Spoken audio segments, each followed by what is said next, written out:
বর্ষা, শ্রাবণ, বলো। তোমাদের দুজনের অনুপ্রেরণা আমার বুকে আবার সাহস জুগিয়েছে। মায়াকে গিয়ে বলবে সে যেন আমার জন্য ভেঙে না পড়ে, আর বলবে আমার জীবনের প্রথম উপার্জনের টাকা নিয়ে ওর সাথে আমি দেখা করব। কি বললে? আমার রাজ ভালো আছে? হ্যাঁ, সে খুব ভালো আছে। সত্যি মায়া, ধন্য তোমাদের ভালোবাসা, ধন্য তুমি। তোমার জন্য রাজ এখন একজন সত্যিকারের খেটে খাওয়া মানুষ হয়েছে।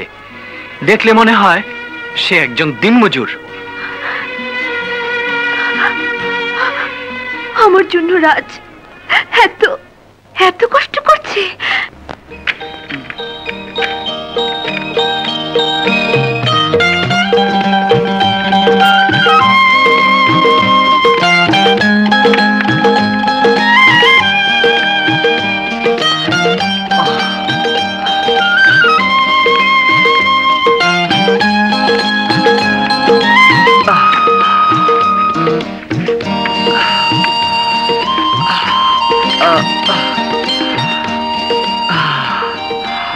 কাজ করে যখন ক্লান্ত হয়ে পড়বে তখন আমার কথা ভাবলে দেখবে আমি তোমার কাছেই আছি রাজ।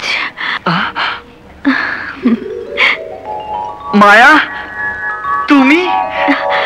হ্যাঁ, আমি। এত তাড়াতাড়ি জীবন সংগ্রামে হার মানলে চলবে না।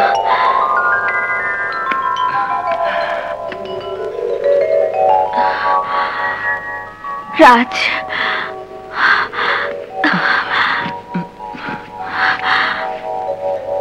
আমার জন্য তুমি এত কষ্ট করছো, তাই আমি সবসময় তোমার পাশে পাশে আছি।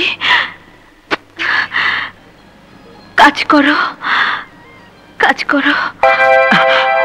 মায়া,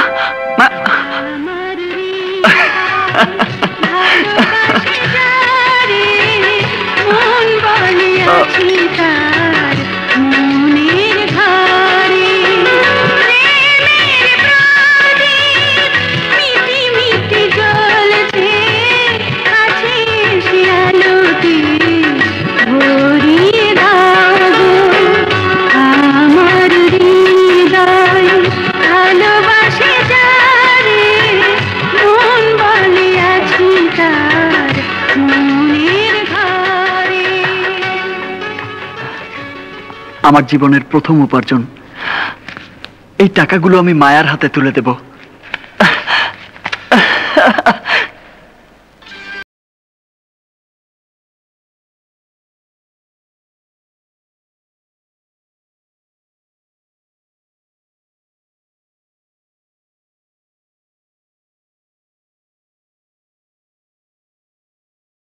আজ কতদিন পর মায়াকে দেখতে পাবো, এই খুশি যে আমি ধরে রাখতে পারছি না।